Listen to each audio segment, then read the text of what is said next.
Seguimos adelante en Telebuen Día. Es muy grato recibir a un estimado amigo, al doctor Pablo Hernández, neurocirujano, que presidió, como les decíamos, el cuarto Congreso Uruguayo de Neurocirugía, con la presencia de más de 200 especialistas. Pablo, buen día, ¿cómo andas? Buen día, muchas gracias por invitarme. Bueno, a ti por esta gentileza. Decíamos que se desarrolló este cuarto Congreso Uruguayo, pero con fuerte presencia latinoamericana, y lo transforma en el más importante en décadas aquí en Uruguay. Sí, es verdad. Nuestro congreso fue realizado en conjunto con la reunión intermedia de la Sociedad de Cirugía Neurológica del Cono Sur, y la convocatoria fue realmente muy importante, con colegas de muchísimos países de Latinoamérica, incluyendo México, y algunos colegas de Europa que también participaron del evento. Un mapeo en el Congreso que permitiría advertir en cuanto a novedades, a lo más importante en todo caso que emanó del encuentro. Bueno, el encuentro, como tú bien decías, contó con más de 200 inscriptos, unas 180 conferencias, más de 100 colegas extranjeros que vinieron con un bagaje de experiencias que nos permitió intercambiar muchas novedades, digamos, tanto desde el punto de vista tecnológico como inclusive la tendencia que sucede en todas las especialidades quirúrgicas también sucede en neurocirugía, de los avances en cuanto a los abordajes menos invasivos al sistema nervioso, lo que permite una recuperación mucho más rápida. Bueno, podemos decir que la neurocirugía ha evolucionado a pasos agigantados, en todo caso del electroshock, así se denominaba, ¿no? Hasta la actualidad. ¿Lo del electroshock sigue funcionando, digamos, sigue vigente? El electroshock es una terapéutica que se utiliza a nivel psiquiátrico y tiene sus indicaciones precisas, sí. Pero ha mejorado, digamos, en Sí, cuanto sí, a su obviamente, aplicación, la seguridad es otra. Claro, pero digo, hay algo de eso, ha evolucionado notablemente la especialidad en este tiempo. Sí, sí, por supuesto. Bueno, difícil es el amor, decía alguien. No, difícil es la neurocirugía, respondía el otro, porque es una especialidad de altísima complejidad. ¿Hay muchos especialistas formándose o le tienen como cierta resistencia a una situación tan compleja? No, al día de hoy, comparado de repente con 10 años atrás, la cantidad de postulantes, médicos recibidos jóvenes postulantes a neurocirugía ha ido aumentando exponencialmente, y contamos con, si bien el ingreso es limitado porque hay 1 o 2 cargos por año, hay un pool de 6, 7 jóvenes preparando la prueba siempre. ¿Actualmente cuántos especialistas hay en conjunto? Recibidos hay en torno de 30 neurocirujanos en todo el país y unos 10 en formación. ¿En áreas bien determinadas en el país? La mayoría, y te diría que más del 95% están radicados en Montevideo. Pero, como tú sabes, se ha comenzado a distribuir por el país Claro, en base a viajes en centros del interior. Bueno, es fuerte de cualquier modo esa inequidad, ¿no? 95, de cada 100 médicos, 95 están acá. Sí, sí, sí. Distribuidos además en 2 o 3 instituciones, seguramente. No, en realidad ese es uno de los problemas que tenemos en el sistema de salud, que hay muchísimas instituciones, todas con neurocirujanos, lo cual lo fragmenta demasiado. Ajá. ¿Cuál sería el óptimo, Pablo, en ese caso? Y el ideal sería, sobre todo para mejorar, optimizar la asistencia y optimizar el manejo de los recursos, que hubieran 2 o 3 centros neuroquirúrgicos en Montevideo, que tuviera ahí centralizado todo el equipo de médicos actuantes con experiencia, de modo de que todos los pacientes, delicados o no delicados, sepan a dónde deben ser trasladados, y los médicos centralizando ahí la actividad adquieran más experiencia en determinadas técnicas. Así que se multiplica el esfuerzo, digamos, hoy por hoy, y muchas veces se superponen. Exacto. Bueno, es un tema interesante para abarcar, pero ya desde el lado, en todo caso, político. ¿Qué avances ha habido en el mundo respecto a la neurocirugía y cómo aplica esos avances Uruguay? Bueno, realmente en los últimos tiempos hemos vivido una grata situación, que es el hecho de que la tecnología a nivel mundial no demora tanto en llegar a Uruguay como sucedía de repente décadas atrás.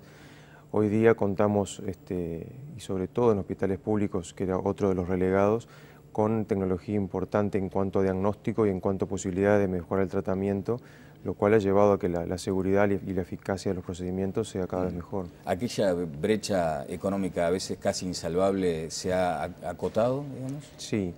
Sí, por ejemplo, en los hospitales de ACE, donde nosotros desempeñamos, que los centros más importantes, el Hospital de Tacuarembó y el Hospital Maciel en Montevideo, hoy día tienen equipamiento para hacer neurocirugía de los mejores del país y comparable con cualquier centro del mundo. Inclusive las capacidades diagnósticas han mejorado muchísimo con tomógrafo de última generación, y en poco tiempo va a estar instalado el resonador magnético en Tacuarembó, lo cual prácticamente permite resolver todo en el norte sin necesidad de traerlos a Montevideo. Claro, bueno, esa es una muy buena noticia. La neurocirugía, entendida como especialidad médica que se encarga del manejo quirúrgico de aquellas cuestiones que afectan al cerebro, a la médula espinal, al nervio periférico, ¿cuáles son las enfermedades que actualmente, hoy por hoy, abarca la neurocirugía? Bueno, la neurocirugía ha ido agarrando, digamos, entre comillas, ampliando su campo de acción, sí. Justamente en base a las posibilidades que la tecnología ha permitido alcanzar lugares del cerebro o de la columna con mayor seguridad y con un mínimo riesgo de daño a tejidos circundantes, como por ejemplo puede ser el acceso a tumores profundos o a malformaciones vasculares nuestras capacidades para hacer diagnóstico precoz y es un tratamiento seguro, con el paso del tiempo ha mejorado muchísimo. Hay cierta mitología respecto a la neurocirugía en cuanto a aquella delicadeza de tocar.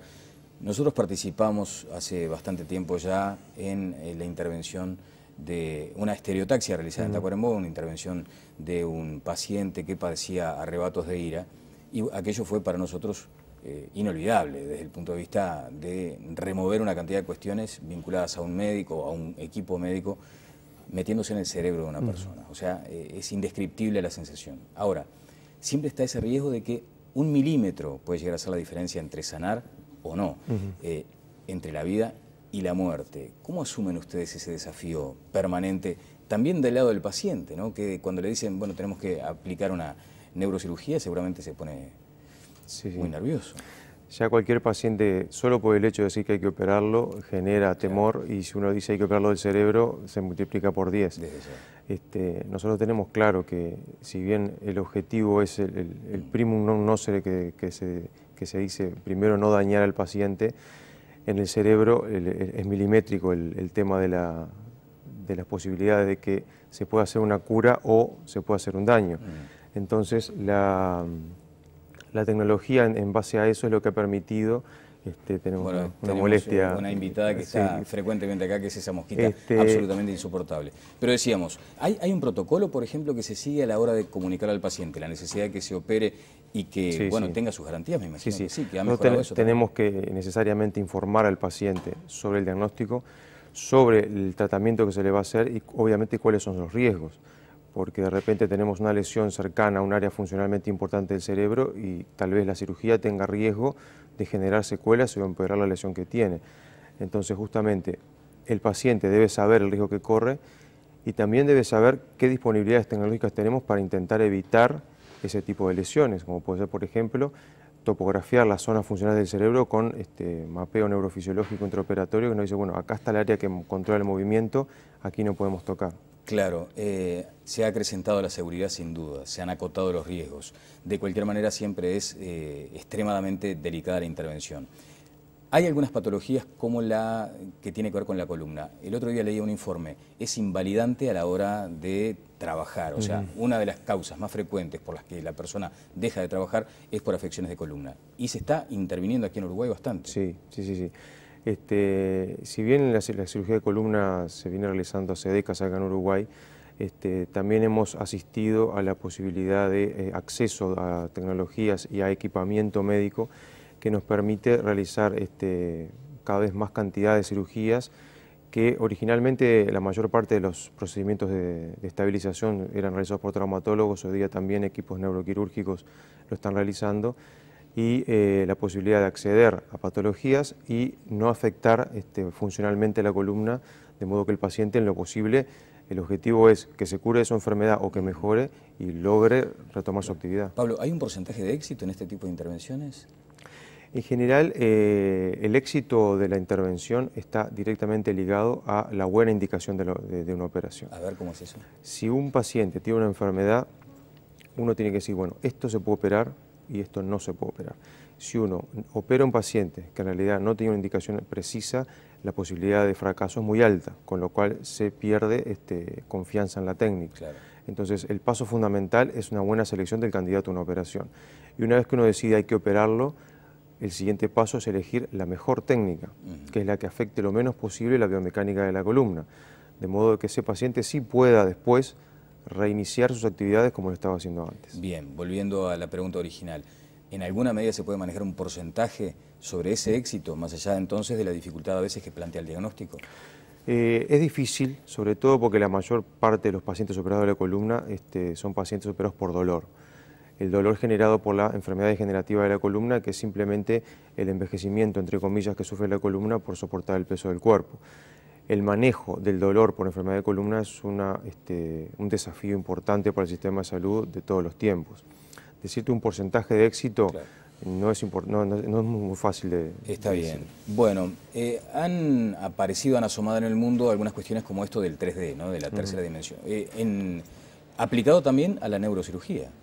Sí, la tecnología 3D, que es un avance enorme de conjunción de la informática y la computación con la medicina, ha sido un gran avance sobre todo para técnicas diagnósticas y sobre todo en tomografía computada o en resonancia magnética. Y también en lo que tiene que ver con la planificación de determinadas cirugías, como tú mencionabas, la estereotaxia, que nos permite localizar lesiones dentro del cerebro con abordajes muy pequeños, y la imagen 3D ha sido una herramienta muy Bueno, otro tema que he leído en estos días es la implementación, la implantación de electrodos directamente en el cerebro. ¿Se está aplicando en Uruguay esa técnica? El primer procedimiento de esta técnica que se hizo en Uruguay se hizo en el año 2005 en el hospital de Tacuarembó. Un paciente con Parkinson. Si bien la limitante en nuestro medio es el costo de los dispositivos, que son extremadamente costosos, en algunos casos seleccionados y que se consiguió financiación por diferentes vías, se han colocado más dispositivos. Uno de los centros que tiene más experiencia en este caso es el Hospital de Clínicas de Montevideo. El de Clínicas de Montevideo.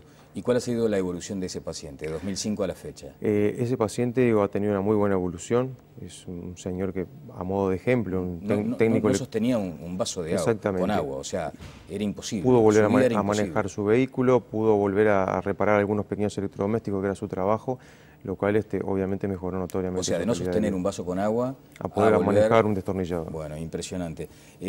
Decíamos, aquí lidera entonces el Hospital de Clínicas, su unidad de neurocirugía. Hablábamos de la columna, la epilepsia también ha sido tratada desde el lugar, desde la neurocirugía, digamos. Sí.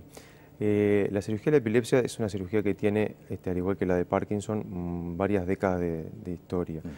En Uruguay existe un equipo interdisciplinario para cirugía de epilepsia que también funciona en clínicas y que tiene ha acumulado una experiencia importante y con resultados muy buenos. ¿Cuántas intervenciones por año? No tengo ese número porque yo no trabajo en ese equipo, sí, claro, pero es un número de intervenciones que viene aumentando notoriamente. Bien, lo del Parkinson también que citábamos, y los arrebatos de ira. En aquel caso recuerdo perfectamente la situación. ¿Se siguió a ese paciente, me imagino? Sí, por supuesto. ¿Y hoy cuál es la realidad? Este paciente, al igual que después de ese paciente en el Hospital de Tacuarembó y el Hospital Maciel, tuvimos una serie ya a esta altura llevamos 10 pacientes operados. ¿Con ese mismo diagnóstico? Con ese mismo diagnóstico. Y el resultado ha sido muy satisfactorio. Obviamente estamos hablando de pacientes con enfermedades psiquiátricas, con retardo intelectual, pero que el control de su crisis de agresividad ha permitido en muchos casos reinserciones familiares e inclusive reinserciones sociales. Aquel caso era tremendo, dramático. La familia lo tenía encerrado en un dormitorio bajo llave porque era absolutamente imposible la convivencia. Cuando despertaba esa ira, hacía cualquier desastre, ¿no? Hasta golpear a su propia mamá. Las caras de aquella gente las recuerdo hasta hoy. Quiere decir que ese caso se superó gracias a la estereotaxia. Sí, sí. Y se siguió interviniendo a gente con el mismo diagnóstico.